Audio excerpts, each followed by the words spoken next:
Hello दोस्तों हम theories of mountain building topic पढ़ रहे थे। इसमें हमने पढ़ा कि किस प्रकार अलग अलग भूगोलवेत्ताओं ने पर्वत निर्माण से संबंधित अपने अलग अलग विचार प्रस्तुत किए हैं। और इसी कड़ी में हम जेफरीज का तापीय संकुचन सिद्धांत पढ़ चुके हैं। हम पढ़ चुके हैं कोबर का पर्वत निर्माणक भूसन्नति सिद्धांत। ठीक है, अब आज का हमारा जो टॉपिक है, आज हम एक नए सिद्धांत को लेके चलने वाले हैं और आज का टॉपिक है हमारा radio active theory of jolly. Jolly का रेडियो सक्रियता सिद्धांत। ठीक है, तो आज हम इसमें देखेंगे कि किस प्रकार जॉली ने अपने विचारों का एक सिद्धांत के रूप में प्रस्तुतिकरण करके पर्वत निर्माण की क्रिया को समझाया है। ठीक है दोस्तों, तो चलिए स्टार्ट करते हैं आज का टॉपिक। एक बार फिर से स्वागत है आपका अपने चैनल ज्योग्राफी जुनून में। ठीक है, तो स्टार्ट करते हैं radio active theory of jolly. Jolly का रेडियो सक्रियता सिद्धांत।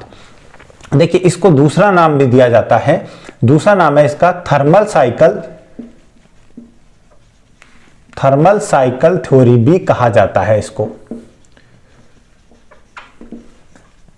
जॉली की थर्मल साइकिल थ्योरी यानी तापीय चक्र सिद्धांत भी इसको कहते हैं। इसके अलावा इसका एक और नाम दिया जाता है, इसको दिया जाता है द थ्योरी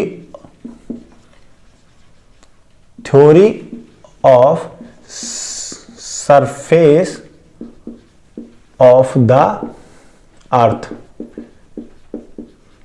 ये भी इसको नाम दिया जाता है। पृथ्वी के धरातल का सिद्धांत भी इसको कहा जाता है। ये नाम क्यों दिया जाता है? क्योंकि इन्होंने 1925 में एक बुक लिखी थी। बुक का नाम था the surface history of the earth. ठीक है, तो the surface history of the earth इन्होंने एक बुक लिखी थी 1925 में, जिसमें इन्होंने रेडियो एक्टिव थ्योरी को बताया था और इसी के आधार पर इसको the theory of surface of the earth भी कहा जाता है। ठीक है, चलिए अब स्टार्ट करते हैं। देखिए दोस्तों, किसी भी सिद्धांत को देने से पहले हर वैज्ञानिक कुछ धारणाएं, कुछ मान्यताएं बनाता है, जिनके आधार पर वो अपने सिद्धांत की रूपरेखा तैयार करता है। ठीक है, और उसी धारणा के आधार पर वो अपने सिद्धांत को सिद्ध करने की कोशिश करता है। ठीक है, तो इन्होंने भी अपने सिद्धांत से संबंधित कुछ धारणाएं प्रस्तुत की थी। पहली धारणा इन्होंने क्या बनाई, ये देखिए। पहले इन्होंने बताया कि जो महाद्वीप है, जो हमारे महाद्वीप हैं, उनकी जो परपटी है, जो भूपरपटी है, महाद्वीप भूपरपटी है, वह किसकी बनी है?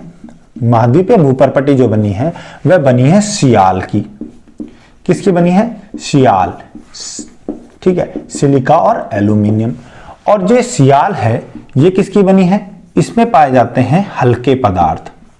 यानी हल्के पदार्थ का मतलब है यानी इनका घनत्व जो है वो क्या होता है? कम होता है। और कितना घनत्व होता है इनका?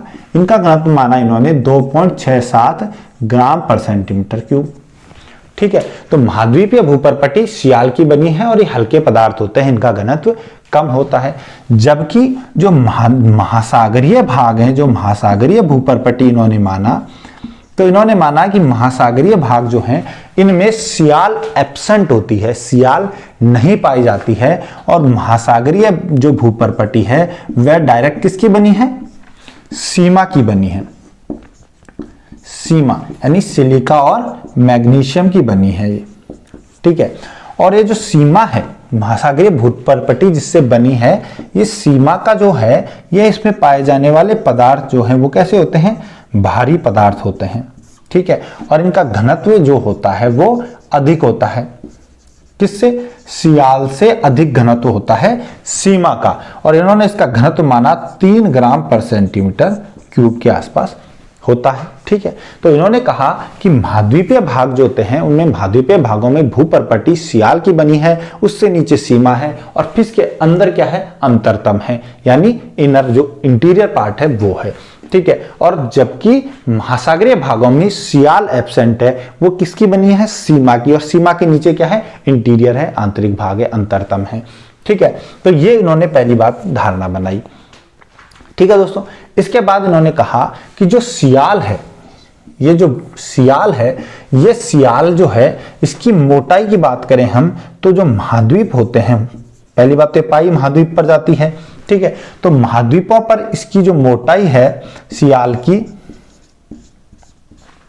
किसकी मोटाई, सियाल की जो मोटाई है महाद्वीपों पर वो पाई जाती है, इन्होंने बताई लगभग 30 किलोमीटर पाई जाती है। यानी ये 30 किलोमीटर की गहराई तक, धरातल से 30 किलोमीटर की गहराई तक मोटा किसकी पाई जाती है, सियाल पाई जाती है।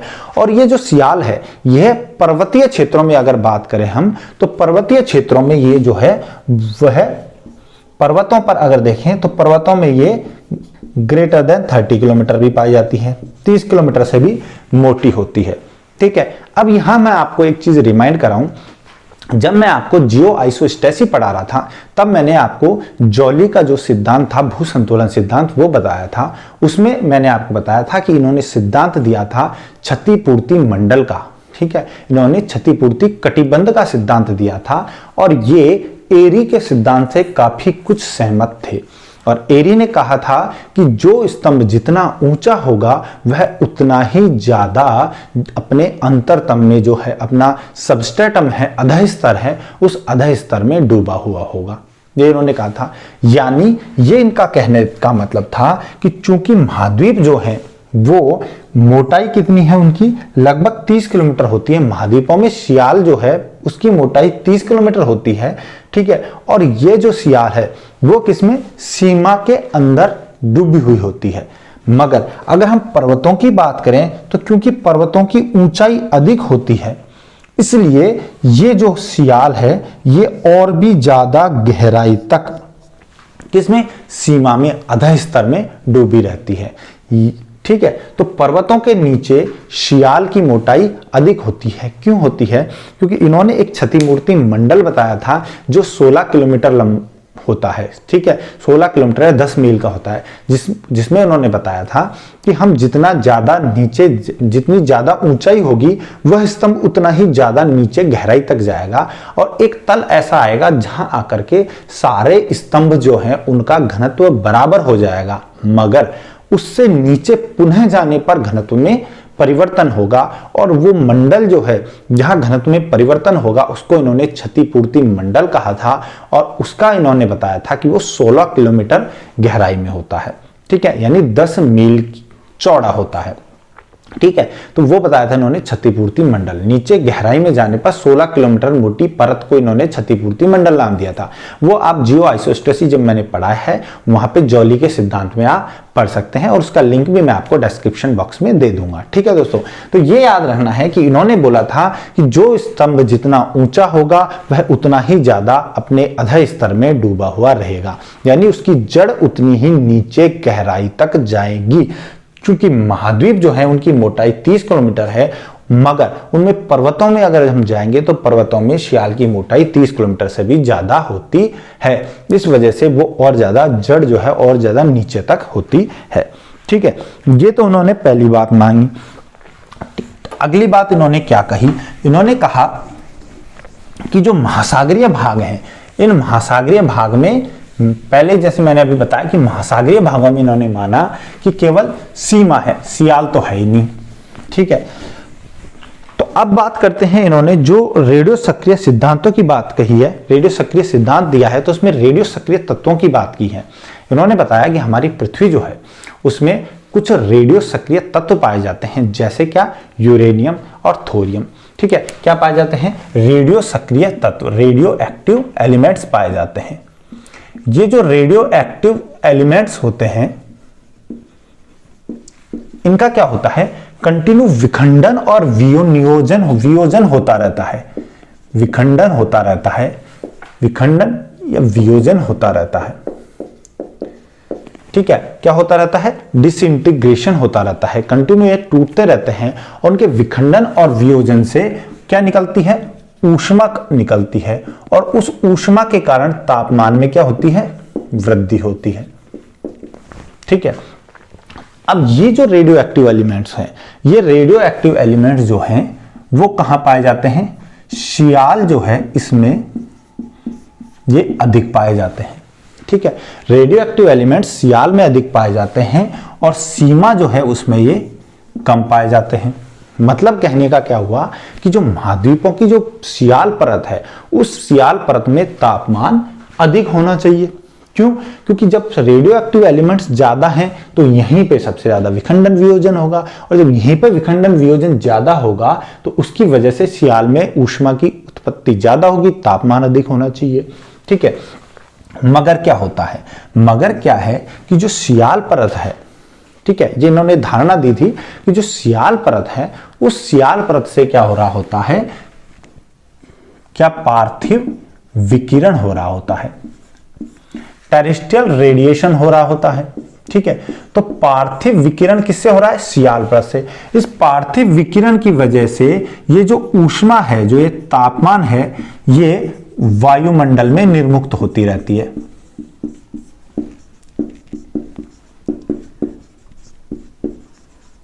ठीक है, सियाल परत जो है उसमें रेडियो एक्टिव एलिमेंट्स ज्यादा हैं, मगर सियाल परत में ज्यादा रेडियो एक्टिव एलिमेंट्स होने के बाद भी इतनी ज्यादा तापमान नहीं हो पाता है कि वो बहुत अधिक तापमान होकर सियाल परत पिघल जाए, नहीं होता है। सियाल ठोस ही बनी रहती है। क्यों बनी रहती है? क्योंकि यहां पर कंटिन्यू पार्थिव विकिरण होता रहता है। पार्थिव विकिरण क्या होता है? जो हमारी धरातल जो होता है वह धरातल से ऊष्मा जो है, तापमान जो है वो विकिरण विकिरण के रूप में बाहर निकलता है। ये ऊष्मा बाहर निकलती है। जिस प्रकार सूर्य की किरणें आती हैं वैसे ही पृथ्वी से भी तापमान विकिरण के रूप में निकलता है। इसे पार्थिव विकिरण, टेरेस्ट्रियल रेडिएशन कहते हैं। और इस टेरेस्ट्रियल रेडिएशन के कारण जो वायुमंडल जो है हमारा, उसमें ऊष्मा निर्मुक्त हो जाती है और हमारी सियाल परत जो है उसमें तापमान अधिक नहीं हो पाता है। क्लियर है? मगर सीमा में क्या होता है? ठीक है, हम महाद्वीपों की बात करें अगर, तो महाद्वीप के सीमा में क्या हो रहा है? सीमा में क्या है कि रेडियो एक्टिव एलिमेंट सियाल से कम है, मगर यहां पर तापमान अधिक क्यों होता है? क्यों होता है? क्योंकि देखिए, सियाल जो है उसमें तो क्या हो रहा था, इसमें तो टेम्परेचर ज्यादा स्टोरेज हो ही नहीं पा रहा था। ठीक है, क्यों नहीं हो रहा था? क्योंकि ऊष्मा जो है वो निकल रही थी। मगर फिर भी सियाल की अगर हम बात करें तो सियाल की जो सबसे नीचे की गहराई है, यानी कि इन्होंने माना था कि 30 किलोमीटर की गहराई पर सियाल जो है उसका टेम्परेचर जो है, 30 किलोमीटर की गहराई पर सियाल में जो टेम्परेचर है वो लगभग 1050 डिग्री सेंटीग्रेड होता है। और वो क्यों होता है? क्योंकि जब हम नीचे जाते हैं, सियाल परत में जब नीचे की तरफ जाते हैं तो ऊष्मा क्षय जो हो रहा है, जो पार्थिव विकिरण हो रहा है, उसकी मात्रा में कमी आती जाती है। ठीक है, क्योंकि मोटाई बढ़ती जाती है सियाल की, तो पार्थिव विकिरण जो है वो कम होता जाता है। इस वजह से 30 किलोमीटर की गहराई पर जाकर के तापमान जो है वो कितना होता है? 1050 डिग्री सेंटीग्रेड तक का तापमान होता है। ये किसने बताया? जॉली ने। ठीक है, तो सियाल जो है उसमें कितना टेम्परेचर है? 1050 डिग्री। मगर इन्होंने बताया कि सीमा जो है उसकी बात करें हम, तो सबसे पहले बात करते हैं महाद्वीपीय सीमा की। महाद्वीपीय सीमा की कैसे? क्योंकि सबसे ऊपर क्या है महाद्वीपों में, महाद्वीपीय भागों में सबसे ऊपर सियाल है, सियाल से नीचे क्या है? सीमा है, और अंदर क्या है? अंतरतम है, इंटीरियर है जिसे बोला गया है। तो ये हो गई सियाल परत और ये हो गई सीमा परत। तो सियाल के नीचे की जो सीमा परत है महाद्वीपों में, उसमें क्या हो रहा है उस पे देखिए। सीमा जो है महाद्वीपीय सीमा, इसमें रेडियो सक्रिय पदार्थों की तो कमी है, मगर उसके बावजूद भी इसमें क्या है कि ताप जो है वो संचय होता रहता है। ताप संचय होता रहता है। टेम्परेचर जो है वो स्टोरेज या कलेक्शन होता रहता है। क्यों होता है? क्योंकि यहां पर इसका रीजन क्या है? पहला रीजन, क्योंकि यहां पर पार्थिव विकिरण नहीं होता है, पहली बात। ठीक है, सीमा से पार्थिव विकिरण नहीं होता है, पहली बात। तो इस वजह से जब पार्थिव विकिरण नहीं होता है तो ऊष्मा का ह्रास नहीं होता है। ठीक है, ऊष्मा डिके नहीं होता। ठीक है, इसकी वजह से जब हीट डिके नहीं होगा तो उसकी वजह से ये तापमान जुड़ता जाएगा। रेडियो सक्रिय पदार्थों के विखंडन से उत्पन्न ऊष्मा ताप बढ़ाती जाएगी और इस वजह से यहां ताप संचय होता है। दूसरा क्या है कि यहां पर तापमान जो है उसका स्थानांतरण भी नहीं होता है। तापमान स्थानांतरण नहीं होता है, मतलब आप यहां कह सकते हैं कि टेम्परेचर कंडक्शन नहीं होता है। टेम्परेचर कंडक्शन कैसे? कि ऐसा भी नहीं होता है कि जो हमारी ये सीमा परत है महाद्वीपों की, उनके ऊपर जो ये सियाल परत है, इस सियाल परत में सीमा परत से तापमान नहीं जाता है। ठीक है, मतलब ऐसा नहीं होता है कि सीमा जो है, उस सीमा के नीचे का जो सीमा का जो तापमान है वो ट्रांसफर होके सियाल में चला जाए और सियाल से ऊष्मा क्षय हो ही रहा है तो तापमान में कमी आ रही है, ऐसा भी नहीं होता है। मतलब अगर सियाल जो है, महाद्वीप की बात करें हम, तो अगर जो सियाल है वो सियाल का तापमान बढ़ रहा है तो वो यहीं बढ़ता रहेगा, मगर इस तापमान का सियाल के अंदर, ठीक है, सीमा का अगर तापमान बढ़ रहा है तो वो बढ़ता ही रहेगा, उसका सियाल के अंदर स्थानांतरण नहीं होता है। ठीक है, जब स्थानांतरण नहीं होता है तो यहां पर ताप संचय होता रहता है। क्लियर है? ये बात की हमने महाद्वीपीय सीमा की बात। ठीक है, सियाल की बता दी मैंने आपको और महाद्वीपीय सीमा की। अब हम बात करते हैं कि महासागरीय भागों में सीमा में क्या हो रहा होता है। महासागरीय भागों में सीमा में ये हो रहा होता है कि महासागरीय भागों की जो सीमा है उसमें भी रेडियो एक्टिव एलिमेंट्स कम ही पाए जाते हैं, मगर वहां पर भी ताप का संचय होता है। कैसे होता है कि महासागरीय भाग जो होते हैं उनमें सियाल तो है नहीं, और सियाल नहीं है तो जो सीमा की जो ऊपरी परत है, सिर्फ जो ऊपरी परत है, जो बहुत कम गहराई की परत है, सिर्फ इसी में से ऊष्मा का क्षय होता है। ठीक है, मतलब थोड़ा बहुत पार्थिव विकिरण महासागरीय भाग की जो सीमा है उसमें थोड़ा बहुत पार्थिव विकिरण होता है, मगर वो सिर्फ ऊपरी परत से होता है। ये क्या है? ऊपरी सीमा है। ऊपरी सीमा परत जो है उसमें से, अपर जो सीमा लेयर है उसमें से सिर्फ ऊष्मा क्षय हो रहा है, उसमें से पार्थिव विकिरण हो रहा है, मगर जो अंदर की जो सीमा है, जो सीमा है, आंतरिक सीमा है, उसमें से कोई ऊष्मा क्षय नहीं होता है। ठीक है, यानी इसमें भी वही महाद्वीपों की तरह का कार्यक्रम हो रहा है। जिस प्रकार महाद्वीपों में सिर्फ सियाल में से ऊष्मा क्षय हो रहा था मगर सीमा में से ऊष्मा क्षय नहीं हो रहा था, उसी प्रकार यहाँ पर सिर्फ सीमा के ऊपरी भाग से कुछ तापमान जो है, ऊष्मा जो है, वो किसमें? महासागरीय जल में मिल जाती है, मगर जो बाकी का जो सीमा की नीचे की परत है उसमें से कोई ऊष्मा क्षय नहीं होता है। पहली बात। दूसरा, यहां पर भी जो तापमान है वो निचली सीमा जो है उसमें से, यानी सीमा की जो निचली सीमा है इसमें से, ये सीमा जो है इसमें से ऊपरी सीमा में तापमान का स्थानांतरण नहीं होता है। यहां भी कोई टेम्परेचर जो है उसका कंडक्शन नहीं होता है। क्लियर है? तो यहां भी स्थिति कैसी हो गई? जैसे महाद्वीपों में है वही स्थिति लगभग महासागरों में भी बन जाती है, यानी सीमा की सिर्फ ऊपरी एक पतली परत से ही ऊष्मा क्षय होता है और वो महासागरों में विलीन हो जाती है, मगर नीचे वाली जो परत है उसमें ताप संचय होता रहेगा। और वो क्यों होगा? क्योंकि ना तो ऊष्मा क्षय हो रहा है, ना ही ऊष्मा स्थानांतरित हो रही है। क्लियर है? ये दो धारणा इन्होंने बताई। ठीक है, तो इस आधार पर इन्होंने बोला कि जो महासागरीय तली है,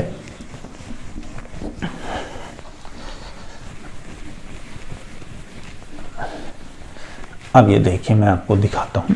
ठीक है, इन्होंने कहा कि जो महासागरीय तली है उसमें सीमा है और सीमा जो है उसमें ताप संचय हो रहा है। अब ताप संचय की वजह से आप इस डायग्राम पे देखिए, इन्होंने कहा कि ये जो है क्या है? ये सियाल है। ठीक है, ये सियालिक क्रस्ट है, यानी ये महाद्वीपीय भाग हैं जो मैंने ब्लैक में आपको ये दिखा रखा है, ये सियालिक क्रस्ट है। और इस सियालिक क्रस्ट के साथ साथ ये देखिए, ये जो पूरी लेयर है, ये पूरी जो लेयर है ब्लैक में, ये क्या है? ये है सीमा, और सीमा का सिर्फ ऊपरी परत जो है वो है। ठीक है, तो इसको मैं बोलूं कि ये क्या है? सीमा है, और ये सीमा की ऊपरी लेयर है। ठीक है, और अभी इन्होंने बताया है कि ये सीमा जो है इसमें क्या है? कंटिन्यू ताप संचय होता रहता है। क्योंकि रेडियो सक्रिय पदार्थ ऊष्मा उत्सर्जित कर रहे हैं, तो एक ताप को संचय करते करते सीमा जो है वो उसमें ताप इतना अधिक बढ़ जाता है कि वो यहां पे पाई जाने वाली जो कठोर बेसाल्ट चट्टाने हैं,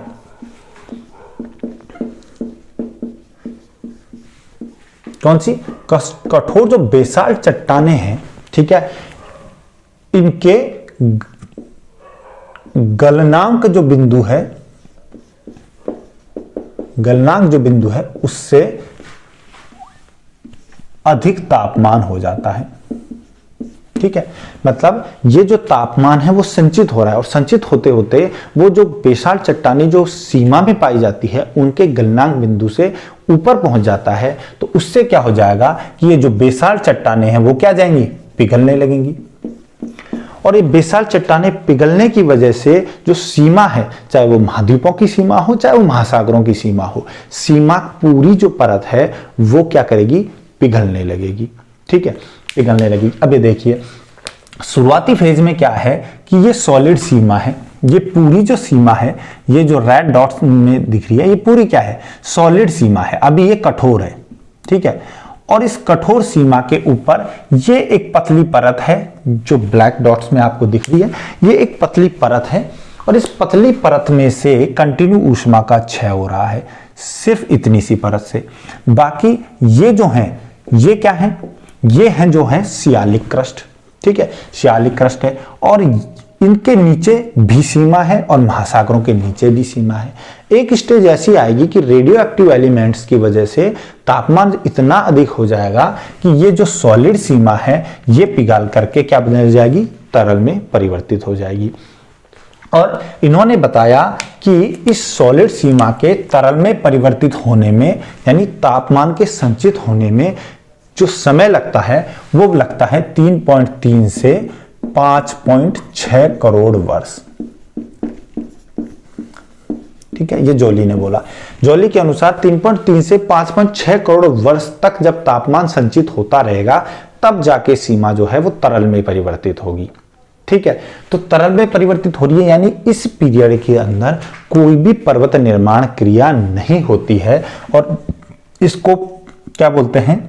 इसको बोलते हैं शांत काल, पीरियड ऑफ क्विसेंस, इसको शांत काल बोलते हैं। इस पीरियड में सिर्फ तापमान बढ़ रहा है और सीमा जो है वो क्या है? पिघल रही है, इसे शांत काल बोलेंगे। इसमें कोई पर्वत निर्माण क्रिया नहीं होती है। ठीक है, अब देखिए जब सीमा पिघलने लगेगी, ठीक है, तो सीमा के पिघलने से क्या क्या कंसिक्वेंसेस होंगे, क्या क्या घटनाक्रम होगा, इस पर देखिए आप क्या क्या घटनाक्रम होगा। पहली बात करते हैं हम कि अब ये सॉलिड थी, ये शुरुआती स्थिति थी पृथ्वी की, जब सियालिक क्रस्ट कठोर भाग थे। ठीक है, और उनकी गहराई 30 किलोमीटर थी, पर्वतों पर उनकी गहराई ज्यादा थी। ठीक है, और सॉलिड सीमा थी, इसकी ऊपरी परपटी जो थी उससे कंटिन्यू ऊष्मा का क्षय हो रहा था, मगर अभी सीमा तरल में परिवर्तित नहीं हुई थी। इसके बाद जब दूसरी स्टेज आई, दूसरी स्टेज में देखिए क्या होगा कि सीमा जो है ये, अब ये डॉट में जो दिख रहा है ये क्या हो गई है? ये सीमा पूरी तरल में परिवर्तित हो गई है।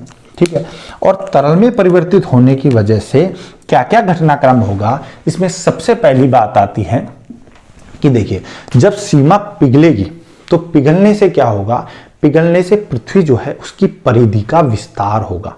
ठीक है, क्यों? क्योंकि सीमा पिघलेगी तो उसमें फैलाव होगा, उसका आयतन बढ़ेगा, और फैलाव और आयतन बढ़ने की वजह से जो पृथ्वी जो है उसकी क्या होगी? परिधि बढ़ेगी।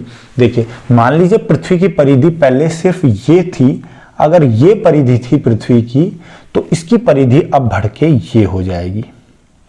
क्लियर है? ये पूरी जो है परिधि बढ़ जाएगी, और परिधि के बढ़ने से, ठीक है, परिधि में वृद्धि होगी, और परिधि में वृद्धि होने से क्या होगा? परिधि वृद्धि होगी, और परिधि में बढ़ने से क्या होगा? व्यास में भी वृद्धि होगी, और जब व्यास बढ़ेगा, भाई परिधि बढ़ रही है तो पृथ्वी की व्यास बढ़ेगा, और व्यास बढ़ेगा तो मान लीजिए ये पृथ्वी का अगर सेंटर है तो इस सेंटर से महाद्वीपों की जो दूरी है वो बढ़ जाएगी।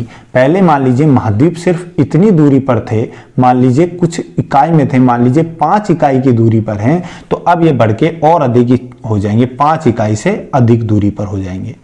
क्यों हो जाएंगे?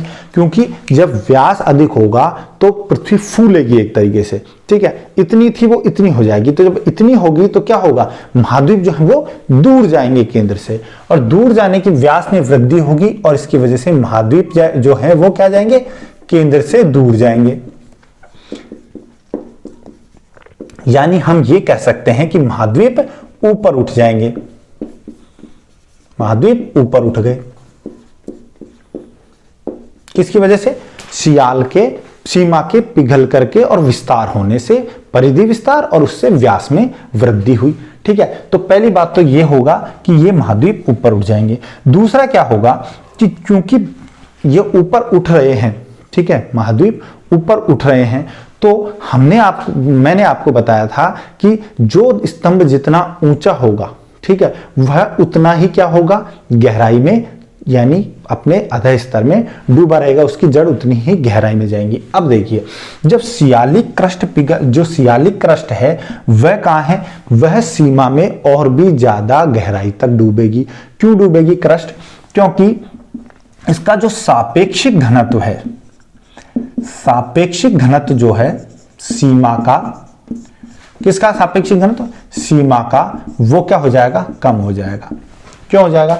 क्योंकि जो सीमा है वो पिघल गई है, और जब तरल पदार्थ होता है उसका घनत्व ठोस से कम होता है। हमने शुरू में माना था कि सीमा का घनत्व जो है वो 3 ग्राम पर सेंटीमीटर क्यूब इन्होंने बताया था। अब ये घनत्व जो है वो घट गया है। मान लीजिए 2.7 ग्राम पर सेंटीमीटर क्यूब पे अगर ये आ गया है, तो सियाल का कितना है? 2.67 ग्राम पर सेंटीमीटर क्यूब, और सीमा का कितना हो गया है? सीमा का हो गया 2.7 ग्राम पर सेंटीमीटर क्यूब। यानी कि इनका जो सापेक्षिक घनत्व है वो क्या हो गया है? सीमा का अब कम हो गया है। सापेक्षिक घनत्व कम होने की वजह से अब जो महाद्वीपीय भाग जो थे उनकी जो सियाल परत है वो और नीचे सीमा में डूबने लगेगी। क्यों? क्योंकि उसे अपने आप को बैलेंस करना है। क्लियर है? यानी सियालिक क्रस्ट जो है वो अब इसमें और ज्यादा डूबेगी। अब देखिए आप, ये मान लीजिए हमारी ये किसकी है? सीमा की कठोर परत है, और इसके नीचे ये जो है रेड में, ये क्या है? ये हमारी सीमा है, ठीक है, इसकी कठोर परत है। ये जो दिख रहा है ये सीमा की कठोर परत है, ठीक है। इसके नीचे ये पूरी पिघली हुई है, तो ये जो हमारे सियालिक क्रस्ट है ये इसमें देखिए कितनी गहराई तक अंदर डूब रही है। क्लियर है? एक तरफ तो पूरा व्यास बढ़ेगा, इससे महाद्वीपीय भाग पूरे जो है वो केंद्र से दूर जाएंगे, दूसरी तरफ वो सियाल की जो परत है, महाद्वीपीय भाग है, वो सीमा के अंदर डूबेंगे। क्यों डूबेंगे? क्योंकि उनको क्षतिपूर्ति तल संकल्पना जो है, क्षतिपूर्ति मंडल जो संकल्पना है उसके अनुसार जितने ज्यादा ऊंचे होंगे उतनी ही ज्यादा उनको अधः स्तर में डूबना होगा, तभी तो भूसंतुलन बनेगा। तो ये अपने आप को भूसंतुलन बनाने के लिए इस सापेक्षिक घनत्व के कारण क्या होगा? सापेक्षिक घनत्व के कारण जो महाद्वीप हैं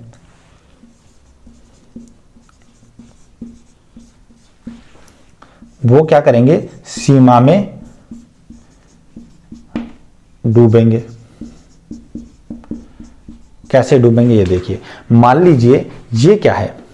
ये क्या है? ये हमारी मान लीजिए सियाल है, और ये क्या है? सीमा है। अब ये सीमा जो है उसमें सियाल ऊपर उठे हुए हैं अभी तक, जब तक कि ये सियाल ठोस है, सीमा ठोस है। अब ये सीमा जो है ये क्या है? ये हमारे महासागरीय जल है दोनों तरफ। क्यों? क्योंकि महासागरीय क्या है? महासागरीय भाग में भी तो सीमा है, और उसके ऊपर क्या है? जल है। ये जल स्तर है। अब अगर ये पिघल जाती है तो पिघलने की वजह से ये जो सियाल है, जो हमारे महाद्वीपीय भाग हैं, ये महाद्वीपीय भाग जो है वो क्या होंगे? इसमें सीमा के अंदर डूबेंगे। ठीक है, ये देखिए इसमें ज्यादा डूबेंगे। ये क्या है? हमारी ये ठोस है,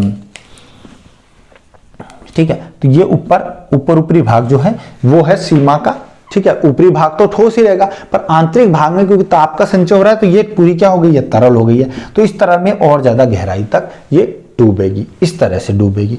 अब इस डूबने से क्या होगा? इस डूबने की वजह से क्या होगा कि जो महाद्वीपीय भाग है वो जब सीमा में नीचे डूबेंगे तो उनके किनारों पर सागरीय जल जो है उसका अतिक्रमण होगा। ये देखिए सागरीय जल इन किनारों पर आ गया है, ठीक है। ये किनारे वाले जो भाग हैं इस पर, इन किनारे वाले भाग पर सागरीय जल आ गया। यहाँ पे ये नहीं है।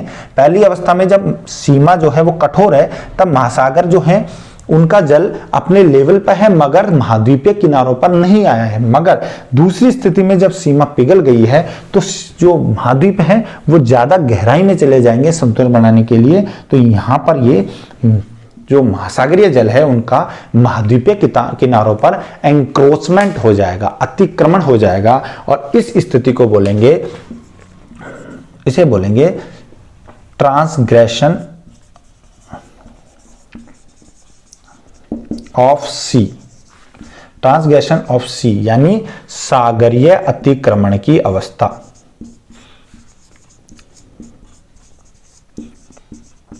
ठीक है, तो ये सागरीय अतिक्रमण की अवस्था आएगी। सागरीय अतिक्रमण की अवस्था में सियाल जो है उसके यानी महाद्वीप के जो किनारे हैं उन पे सागरीय जल आ जाएगा, और जब ये सागरीय जल आ जाएगा तो दोस्तों यहां से क्या होगा कि यहां से जो अवसाद जो इकट्ठे होंगे, ठीक है, ये अवसाद जो हैं नदियों द्वारा बहाकर लाए गए जो अवसाद हैं वो सेडिमेंट महाद्वीपों के किनारों पर जमा होने लग जाएंगे। ये महाद्वीपीय किनारों पर सेडिमेंट्स जमा होने लग जाएंगे, और इस सेडिमेंटेशन की वजह से क्या होगा, इस सेडिमेंटेशन की वजह से क्या होगा, भूसन्नति का निर्माण होगा। ठीक है, ये मैं आपको घटनाक्रम बता रहा हूं कि क्या होगा, सागरीय अतिक्रमण होगा, सागरीय अतिक्रमण के कारण क्या होगा, महाद्वीप किनारों पर क्या होगा, महाद्वीप किनारों पर अवसादीकरण होगा, और इस अवसादीकरण की वजह से क्या निर्माण होगा, भूसन्नति का निर्माण होगा। और भूसन्नति क्या होती है मैं पहले आपको बता ही चुका हूं। ठीक है, तो इस सागरीय अतिक्रमण से महाद्वीपीय किनारों के ऊपर किस पे होगा, भूसन्नति का निर्माण, महाद्वीप किनारों पर, ये मैंने जैसे बताया महाद्वीप किनारों पर भूसन्नति का निर्माण होगा। अब ये भूसन्नति के निर्माण में इन्होंने सिर्फ इतना ही बताया था कि अवसादीकरण महाद्वीप के किनारे पर हो रहा है। ये याद रखना, जब हम इसका मूल्यांकन करेंगे तब पढ़ेंगे कि इन्होंने कहीं भी, जैसा कि हमने पहले भी पढ़ा है कि भूसन्नतियों का निर्माण कैसे होता है कि इनकी जो तली है उसमें अवसाद के भार के कारण, दबाव के कारण नीचे तली जो है उसका धसाव होता है, मगर जॉली ने तली के धसाव की बात नहीं कही थी। ये याद रखना, भूसन्नति की तली में धसाव की बात इन्होंने नहीं कही थी। इन्होंने सिर्फ इतना बोला था कि भूसन्नति का निर्माण होता है, तली धसाव की बात इन्होंने कही ही नहीं कि तली में नीचे धसाव होता है या नहीं होता है। क्लियर है? और ये हम मूल्यांकन में आगे पढ़ेंगे कि तली में जब तक धसाव नहीं होगा तब तक महाद्वीपों की जो भूसन्नति जो है उसकी अवसाद की मोटाई अधिक नहीं हो पाएगी, और इसीलिए पर्वत निर्माण के लिए आवश्यक पदार्थ नहीं मिल पाएगा। ठीक है, क्योंकि वहां पे बहुत ज्यादा अवसाद होना चाहिए, वो अवसाद इतना कम रहेगा कि एक ऊंचे पर्वत का निर्माण नहीं हो सकता है। यानी ये याद रखना कि इन्होंने तली धसाव की बात नहीं कही थी। ठीक है, तो ये एक घटनाक्रम होगा। आगे क्या होगा, अब देखिए, अब ये सियाल जो है वो कंटिन्यू पिघले जा रही है, और इस सियाल के पिघलने की वजह से अब देखिए जब इसका फैलाव हो रहा है तो फैलाव की वजह से क्या होगा, फैलाव की वजह से जो,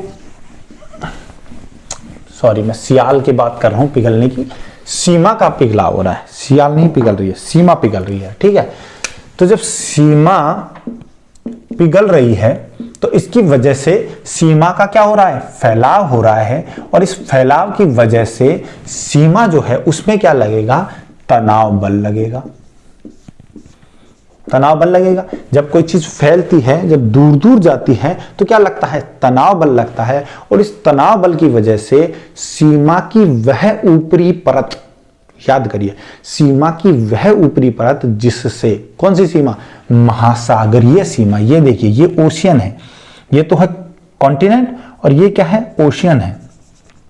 तो ओशियन की वह ऊपरी परपटी, सीमा की वो ऊपरी भाग, ऊपरी परत जिससे क्या निकल रहा था, जिससे ऊष्मा क्षय हो रहा था, जो कठोर अवस्था थी उस पे तनाव बल लगेगा और उसमें टूटन हो जाएगी। ये देखिए ये सीमा जो है ये टूट गई है, और टूटने की वजह से इसमें जब टूट जाएगी, इसमें फ्रैक्चर हो जाएगा, रिफ्टिंग हो जाएगी, तो उसकी वजह से जो अंदर आंतरिक भाग में मोल्टन सियाल है, पिघली हुई सियाल है, उसका मैग्मा जो है वो निकल के ज्वालामुखी विस्फोट के रूप में बाहर निकलेगा।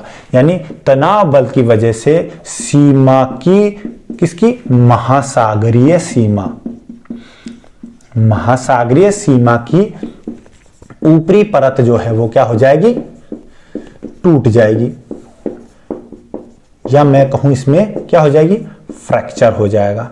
ठीक है, इस टूट जाने की वजह से, इस रिफ्टिंग की वजह से क्या होगा, इसकी वजह से क्या होगा कि इसकी वजह से ज्वालामुखी विस्फोट होगा और महासागरीय भागों में ज्वालामुखी विस्फोट होगा, और इन ज्वालामुखी विस्फोट की वजह से क्या बनेंगे, द्वीप, आइलैंड का निर्माण होगा। जो महासागरों में द्वीपों का निर्माण हुआ है वो जोली ने बताया कि वो इस प्रकार से महासागरों में द्वीपों का निर्माण हुआ है। क्लियर है, ये हम सब घटना का हम पढ़ रहे हैं सी पिघलने की वजह से। क्लियर है, तो ये ज्वालामुखी विस्फोट हो जाएगा। और साथ में तीसरा कंसिक्वेंस इसमें, इसके बाद क्या कंसिक्वेंस आएगा कि भाई इसमें तनाव बल भी लग गया, महासागरीय सीमा की ऊपरी परत जो है वो टूट भी गई है। अब देखिए क्या होगा कि क्योंकि जब महाद्वीपीय भाग जो हैं वो महासागरीय भाग जो हैं, उन महाद्वीपीय भागों की जो सियाल है वो सीमा में डूब रही है, तो अब जब सियाल जो है वह और सीमा जो है उन दोनों के घनत्व में ज्यादा परिवर्तन रहा नहीं है, यानी सियाल व सीमा दोनों का घनत्व कितना हो गया है, लगभग इक्वल हो गया, घनत्व जो है वो लगभग समान हो गया है। यानी ये कहें कि सीमा का जो सापेक्षिक घनत्व है वो कम हो गया है, तो इसकी वजह से जो सियाल है वो सीमा पर स्वतंत्र रूप से तैरने लगेगी।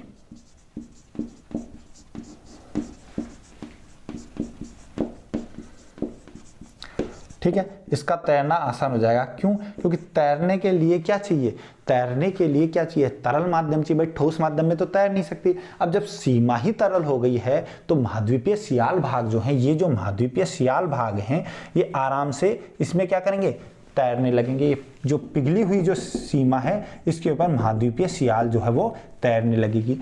अब इस तैरने से क्या होगा, देखिए हमने पढ़ा है कि जो हमारी पृथ्वी है वो अपने अक्ष पर किधर, पश्चिम से पूर्व की ओर, पश्चिम से पूर्व की ओर गति कर रही, घूर्णन कर रही है।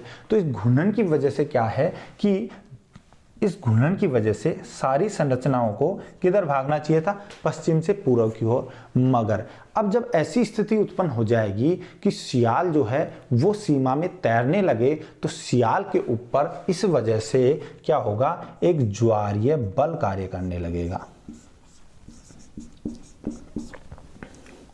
किस पे लगेगा, सियाल पर। अब यहां इन्होंने एक बल बताया, कौन सा बल बताया, ज्वारीय बल। और इस ज्वारीय बल को इन्होंने महाद्वीपों की गति के लिए जिम्मेदार बताया। कैसे बताया, इन्होंने बताया कि ये ज्वारीय बल जो है वो सियाल पर लगेगा, यानी महाद्वीपों पर लगेगा। और ये जो महाद्वीपीय जो भाग हैं इस ज्वारीय बल के प्रभाव में, इस ज्वारीय बल के प्रभाव में, जो कि सूर्य चंद्रमा का ज्वारीय बल है, उसके प्रभाव में ये पश्चिम की ओर गति करेंगे।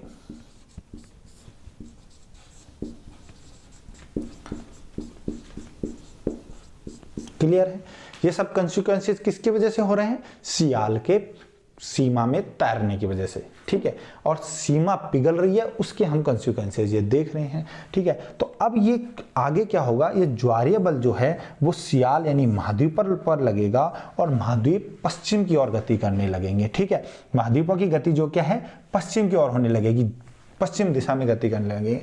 और इस पश्चिम की ओर गति करने से क्या होगा कि जो महाद्वीपीय भाग जो हैं वो अपनी जगह से विस्थापित होंगे, और उस विस्थापन की वजह से क्या होगा कि जब ये महाद्वीपीय मान लो भाग यहाँ थे, ये महाद्वीपीय भाग पश्चिम की ओर चले गए, तो इसकी वजह से नीचे की जो सीमा है वो क्या हो जाएगी, वो सीमा अब जो है वो दिखने लगेगी। और दिखने की वजह से क्या होगा, क्यों, क्योंकि सियाल तो हट गया है ऊपर से, सियाल परत ऊपर से हट गई है, तो इस भाग मान लो ये सियाल भाग है, ये यहाँ से हट गया। ठीक है, ये सियाल मान लो यहाँ से हट गई, तो इसके नीचे की जो सीमा है वो क्या हो गई है, अब स्वतंत्र हो गई है, वो दिखने लग गई है। और वहां से फिर क्या होगा, ऊष्मा का क्षय होने लगेगा, ऊष्मा क्षय होने लगेगा।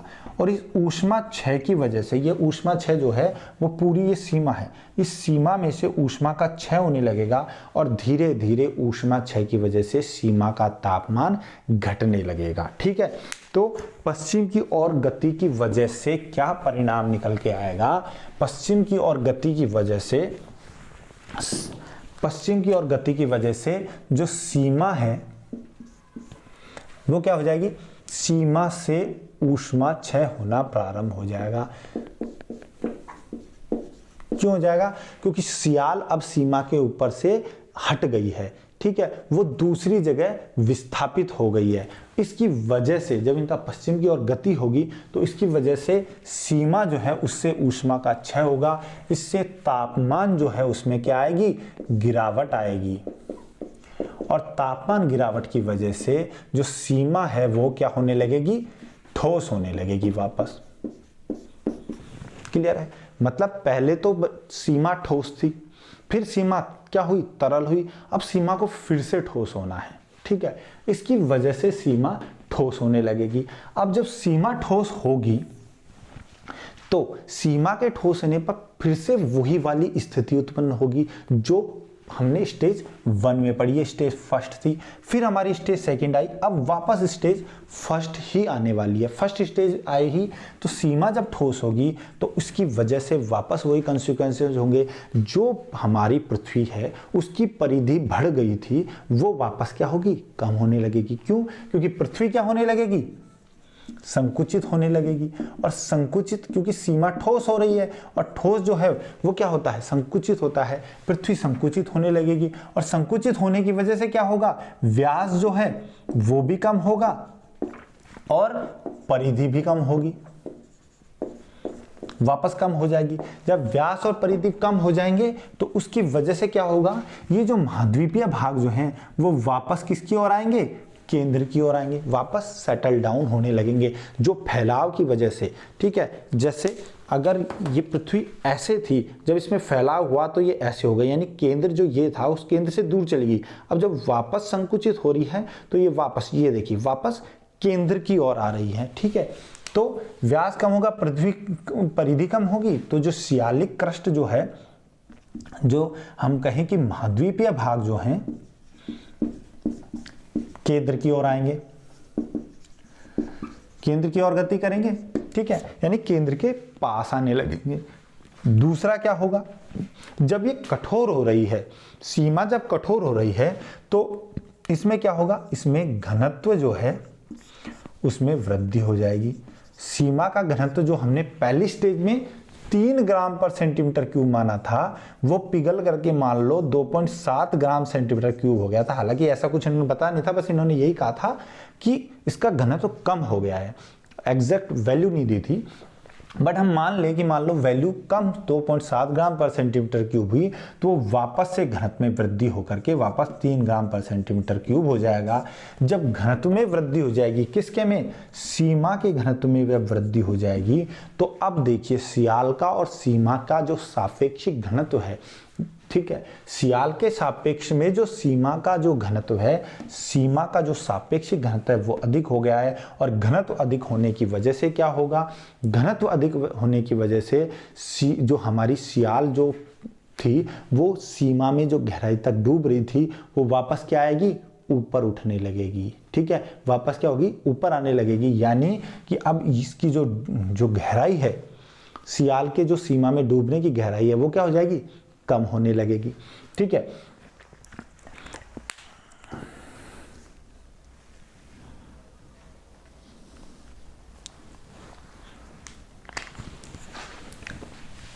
यानी आप देखिए सीमा जो है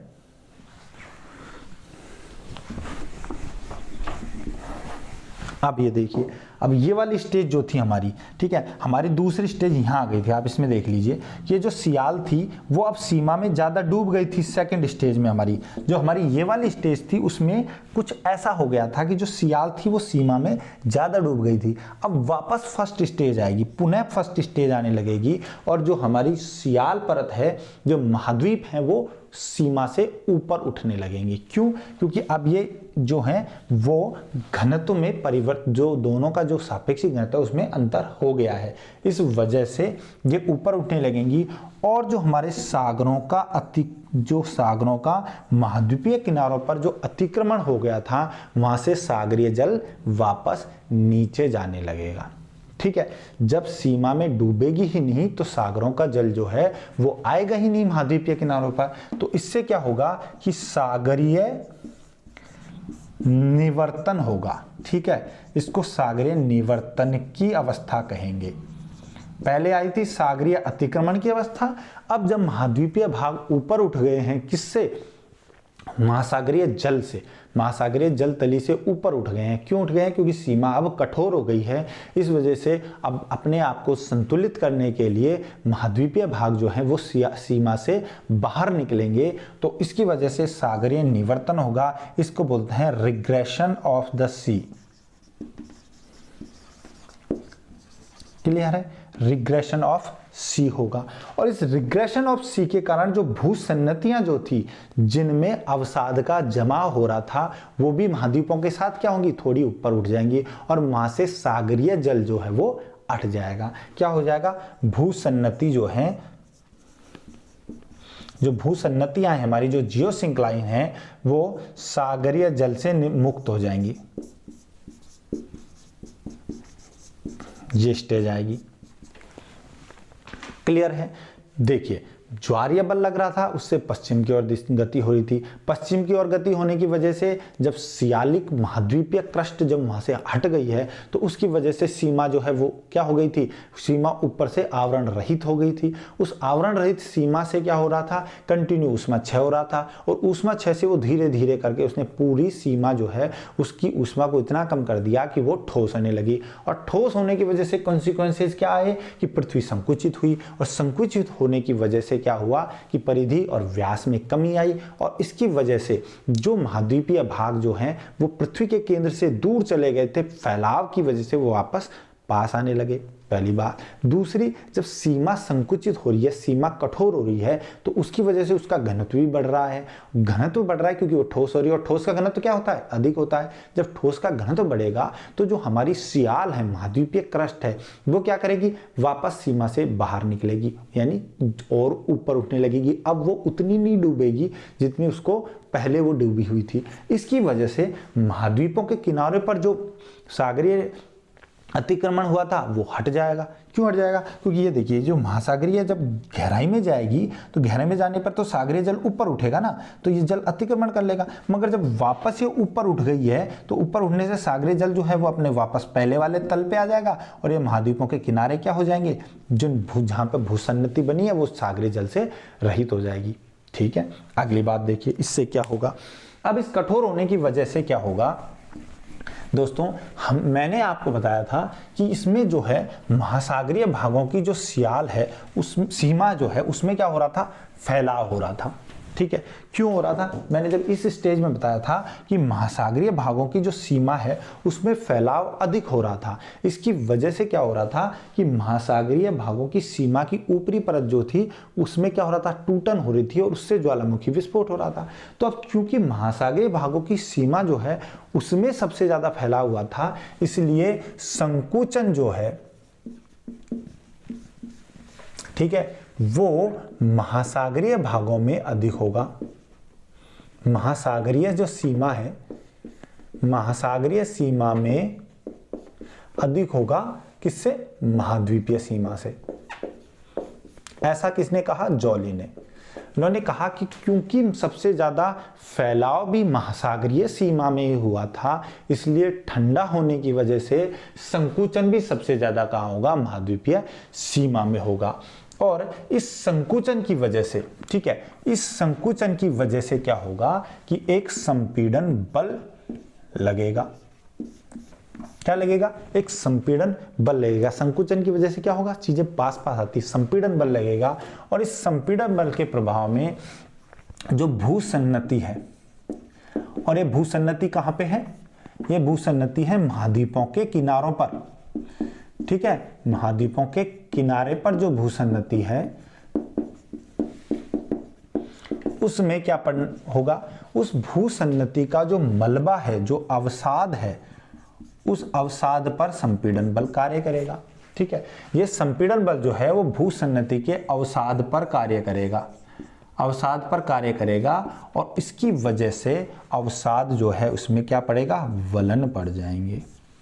अवसाद में फोल्डिंग होगी। ठीक है, और इस फोल्डिंग की वजह से जब ये बहुत ज़्यादा अवसादिक जो है उसमें और ज़्यादा संपीड़न बल लगेगा तो इससे वलित पर्वतों का निर्माण होगा।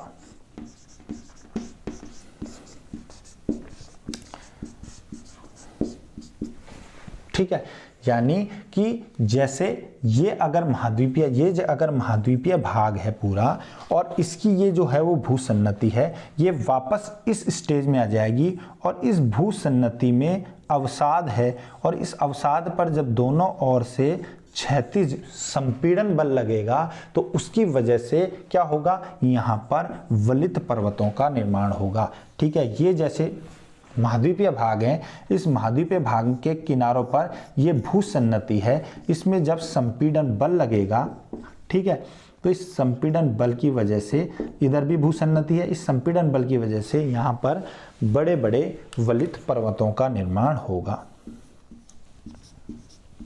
ये वलित पर्वतों का निर्माण होगा, और ये जो वलित पर्वत हैं ये बहुत अधिक ऊंचे वलित पर्वतों का निर्माण होगा, जैसे रॉकीज है, एंडीज है, ऐसे ऐसे वलित पर्वतों का निर्माण होगा।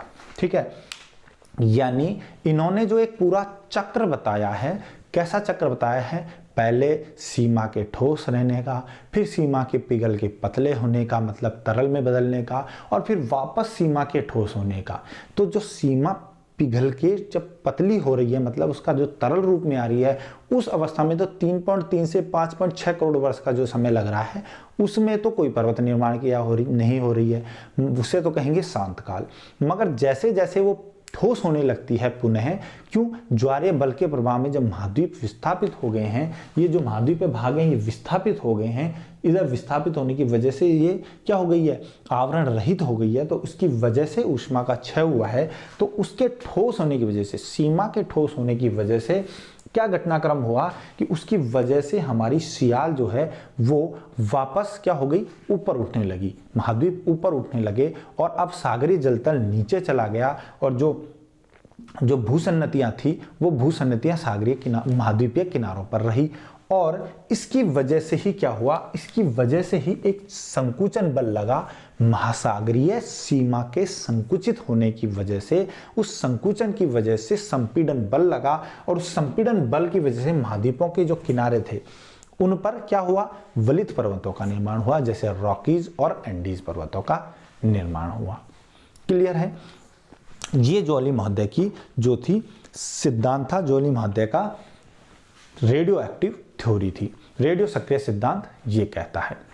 ये आपको पर्वत निर्माण की क्रिया क्लियरली समझ में आ गई होगी। अब हम इस सिद्धांत का अगर मूल्यांकन करें, ठीक है, वलित पर्वत के निर्माण का आपको क्लियर हो गया है, क्यों है, क्योंकि महासागरीय सीमा जो थी उसमें सबसे ज्यादा फैलाव हुआ था, इसलिए सबसे ज्यादा संकुचन भी महासागरीय सीमा में ही होगा, ये याद रखने वाली बात है। और इस महासागरीय सीमा में संकुचन की वजह से ही संपीड़न बल लगा, और उसने महाद्वीपों के किनारों पर स्थित भूसन्नतियां जो थी उनमें जो अवसाद था उसके ऊपर जब इस क्षैतिज संपीड़न बल लगा तो उसकी वजह से वलित पर्वतों का निर्माण हुआ। अब इस सिद्धांत का हम मूल्यांकन पढ़ते हैं।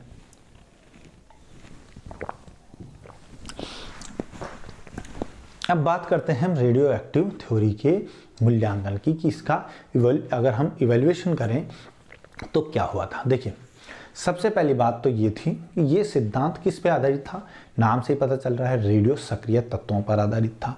और रेडियो सक्रिय तत्व जो हैं वो कहाँ बताए इसने, पृथ्वी के आंतरिक भाग में। ठीक है, अब पृथ्वी के आंतरिक भाग में जो रेडियो सक्रिय पदार्थ हैं उनके बारे में आज तक भी हमको, ये तो 1925 की बात है, मगर आज तक भी हमको अधिक जानकारी इसके बारे में नहीं है। इस वजह से ज़्यादातर वैज्ञानिक मानते हैं, क्योंकि यह रेडियो सक्रिय तत्वों पर आधारित है और ऐसे तत्व जो हैं उनके बारे में हमें पृथ्वी के आंतरिक भाग के बारे में अभी ज़्यादा सटीक जानकारी पता है नहीं, तो इसलिए इस सिद्धांत पे ज़्यादा विश्वास लोग कर नहीं पाते हैं, पहली बात। दूसरा, इन्होंने कहा कि रेडियो सक्रिय जो तत्व हैं, जॉली महोदय ने माना था कि जो रेडियो सक्रिय तत्व हैं, जो दूसरी बात हम बता रहे हैं, वो तत्व जो हैं उनका असमान वितरण पाया जाता है। असमान वितरण बताया इन्होंने, ठीक है, चाहे वो सियाल हो चाहे सीमा हो, उसमें तत्वों का असमान वितरण पाया जाता है, रेडियो सक्रिय तत्वों का। मगर फिर भी इन्होंने क्या किया, फिर भी इन्होंने तापमान जो है उसका वितरण समान मान लिया। यानी पूरी सीमा में 1150 डिग्री सेंटीग्रेड टेम्परेचर हो जाएगा, ये पूरी सीमा का मान लिया। सियाल की निचली परत में इन्होंने 1050 डिग्री सेंटीग्रेड का टेम्परेचर मान लिया। यानी पूरी सीमा में इन्होंने तापमान का वितरण तो समान मान लिया, मगर रेडियो सक्रिय तत्वों का ये असमान वितरण मानते हैं। इस आधार पर ये पूरा एक विरोधाभासी हो जाती है स्टेज। क्यों? क्योंकि अगर रेडियो सक्रिय तत्व असमान रूप से वितरित थे तो तापमान जो है वो भी असमान रूप से वितरित होना चाहिए था, तापमान भी असमान होना चाहिए था। अगर तत्व असमान वितरित थे तो तापमान भी असमान होना चाहिए था। फिर सीमा का तापमान एक जैसा कैसे हुआ, चाहे वो महाद्वीपों की सीमा हो चाहे महासागरों की सीमा हो। क्लियर है? तीसरी बात इन्होंने क्या कही, तीसरा इन्होंने जो कहा, इन्होंने कहा कि ज्वारीय बल जो था, उस ज्वारीय बल के प्रभाव में पूरा जो महाद्वीप है उनका पश्चिम की ओर विस्थापन हो गया। मगर आज तक कैलकुलेशन जितनी भी की गई हैं, उन कैलकुलेशन के अकॉर्डिंग ये निकला है कि जो ज्वारीय बल जो है वो महाद्वीपों के विस्थापन के लिए पर्याप्त नहीं हो सकता है। मतलब ज्वारीय बल इतना अधिक कार्य नहीं कर सकता कि वो पूरे महाद्वीप को ही विस्थापित कर दे। क्लियर है? तो ये जब विस्थापन ही नहीं होगा, तो विस्थापन नहीं होगा तो क्या नहीं होगा, जो विस्थापन ही नहीं होगा तो सीमा जो है वो क्या होगी, आवरण मुक्त होगी ही नहीं। जब आवरण मुक्त नहीं होगी तो ये ठोस होगी नहीं। क्यों? क्योंकि ऊष्मा का क्षय ही नहीं होगा। जब ऊष्मा क्षय नहीं होगा तो ठोस नहीं होगी, ठोस नहीं होगा तो क्षैतिज बल नहीं लगेगा, और क्षैतिज बल नहीं लगेगा तो संपीड़न नहीं होगा, और संपीड़न नहीं होगा तो वलित पर्वत नहीं बनेंगे। यानी पूरा सिद्धांत ही जो है वो खतरे में पड़ जाएगा। ये तो क्लियर है? तो ज्वारीय बल पर्याप्त नहीं है। चौथी बात हम कहें, चौथा इन्होंने कहा कि जो भूसन्नतियों का निर्माण हो रहा है वो कहाँ हो रहा है, भूसन्नतियों का निर्माण सिर्फ महाद्वीपों के किनारे के भागों पर हो रहा है। ठीक है, अगर ऐसी बात थी तो भूसन्नति जो है उनका निर्माण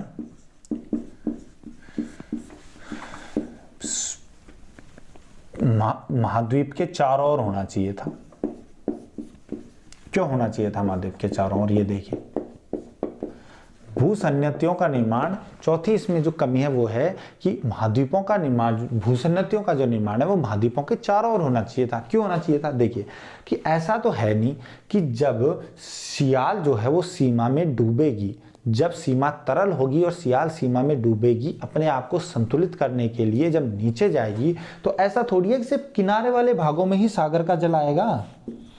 सागर का जल तो पूरे महाद्वीप के चारों ओर आ सकता है ना, सिर्फ किनारे वाले भागों में ही क्यों सागरीय जल आया? सागरीय जल इसके यहाँ भी आ सकता था, इसके यहाँ भी आ सकता था, चारों तरफ आना चाहिए था। और जब चारों तरफ ही सागरीय जल आता, जब सागरीय अतिक्रमण की अवस्था में सागरीय जल महाद्वीप के चारों ओर जब इकट्ठा हो जाता, तो भूसन्नतियों का निर्माण कहाँ होना चाहिए था? महाद्वीपों के चारों ओर होना चाहिए था। क्यों? क्योंकि मलबा तो महाद्वीपों के चारों ओर इकट्ठा होना चाहिए था। और जब चारों ओर ही अगर भूसन्नतियों का निर्माण होता तो पर्वत निर्माण कहाँ होता? पर्वत निर्माण भी चारों ओर ही होना चाहिए था। भाई संपीड़न बल चारों ओर ही लगता।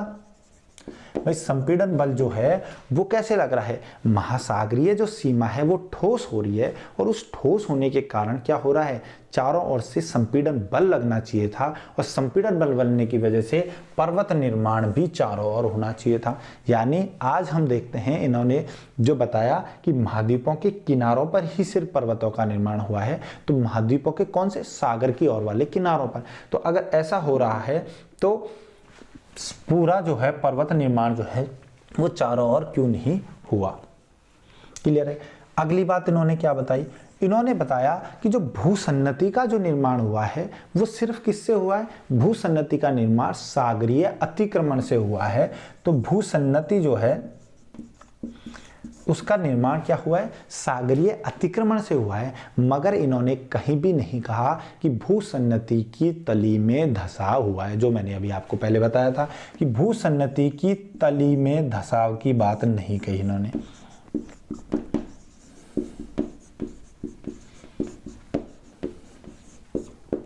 भूसन्नति की तली में इन्होंने धंसाव नहीं बताया। क्यों नहीं बताया इन्होंने? कि इन्होंने कहा कि भूसन्नति जो है वो बन रही है महाद्वीपों के किनारों पर, और सिर्फ इसलिए बन रही है क्योंकि ट्रांसग्रेशन ऑफ द सी हो रहा है। ठीक है, सागरीय अतिक्रमण हो रहा है और वहां पर आकर के अवसाद जमाव हो रहा है।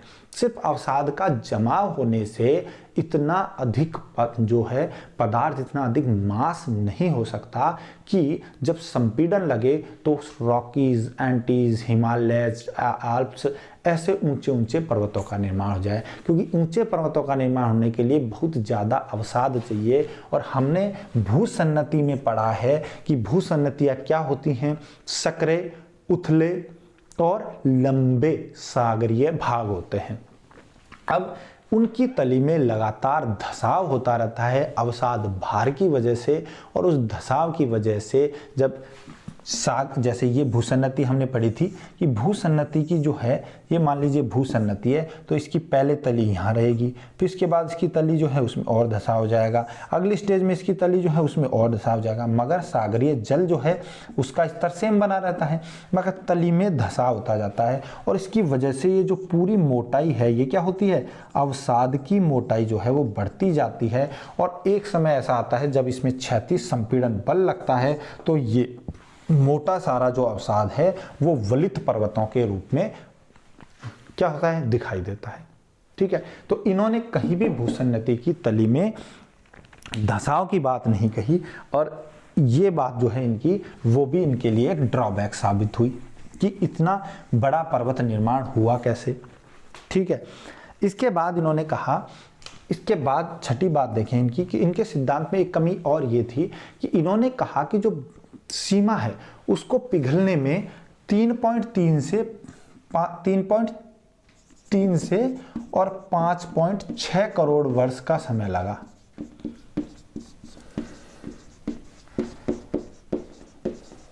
जिसको इन्होंने क्या कहा, शांत काल कहा। ठीक है, इस काल में कोई भी पर्वत निर्माण क्रिया नहीं हुई, मगर देखने में ये ऐसा आया है, ऐसा आज पता चलता है, आज की हम दृष्टिकोण देखें तो ये शांत काल मतलब दो ओरोजनी, एक बार पर्वत निर्माण क्रिया हुई और जो दूसरी पर्वत निर्माण क्रिया हुई, इनके बीच का जो एक काल है वो सभी पर्वत निर्माण क्रियाओं के बीच में का जो काल है शांत काल, वो समान नहीं होता है। मैं आपको प्लेट टेक्टोनिक थ्योरी में आगे बताऊंगा कि अलग अलग समय में हमारे पृथ्वी के ऊपर ओरोजनी हुई है, जैसे प्री कैम्बियन ओरोजनी है, कैलिडोनियन है, हर्सिनियन है, एल्पाइन ओरोजनी है। तो इन पर्वत निर्माण का जो काल रहा है, इनके बीच में जो शांत काल रहा है वो हमेशा समान नहीं रहा है।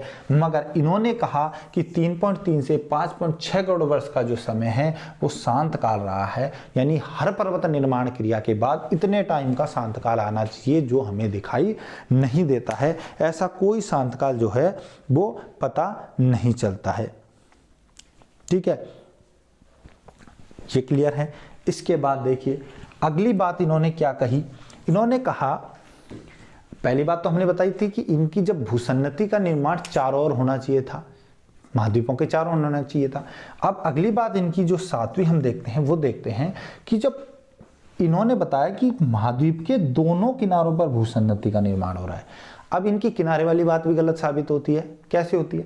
इन्होंने कहा कि महाद्वीप के दोनों किनारों पर भूसन्नति का निर्माण हुआ, और जब रिग्रेशन ऑफ द सी हुआ, जब सागर पीछे हटा, जल स्तर नीचे आया, तो महाद्वीप के किनारे बाहर दिखाई देने लगे, यानी भूसन्नतियां सागरीय जल रहित हो गई।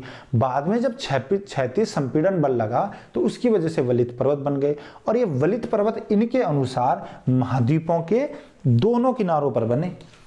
ठीक है, महाद्वीपों के दोनों किनारों पर वलित पर्वत बने, क्योंकि क्षैतिज संपीड़न बल तो दोनों तरफ से सागर से लग रहा था। अब जब दोनों ही तरफ से लगाया था, महाद्वीपों के दोनों किनारों पर ही वलित पर्वत बनने चाहिए थे।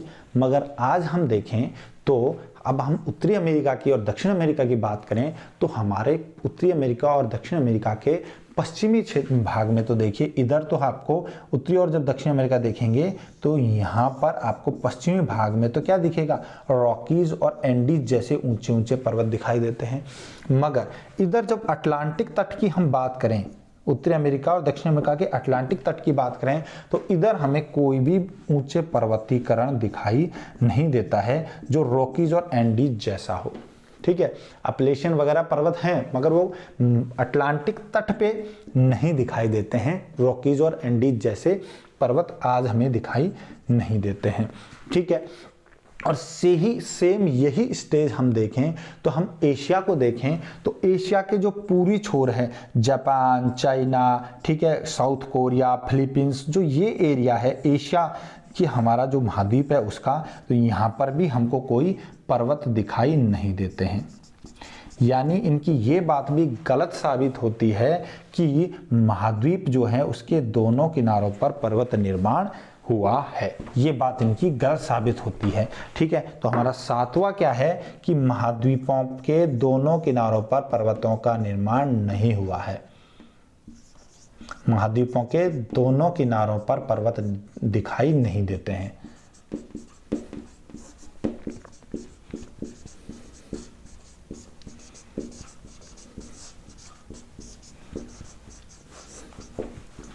ठीक है, महाद्वीपों के दोनों किनारों पर पर्वतों का निर्माण नहीं हुआ है। ठीक है दोस्तों, तो ये था हमारा जॉली का radio active theory of jolly, jolly का थर्मल साइकिल थ्योरी, तापीय चक्र सिद्धांत and the theory of surface of the earth, किसी भी नाम से जाने इसको, मगर ये जॉली का रेडियो एक्टिव थ्योरी थी।